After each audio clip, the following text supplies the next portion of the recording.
आपकी video viral हुई थी, वाह। द केन, आप ये क्या नाम रखे हो यार, यूजर आईडी समझ में ही नहीं आ रहा है। कौन सी वीडियो वायरल हुई थी भाई? हर दिन 1000 वीडियो वायरल होते हैं, क्या करें।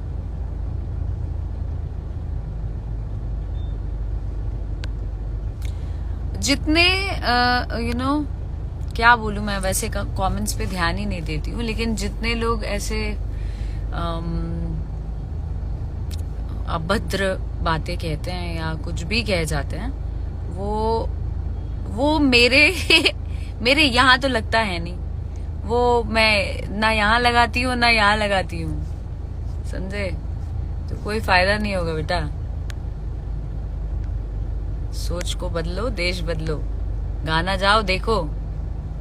क्या बोलूं यार, तुम लोग आपस में जो इतना कंपटीशन और द्वेष फैलाते हो ना, इसीलिए भोजपुरी को जो लेवल पे जाना चाहिए था वो लेवल पे जा ही नहीं पा रही है।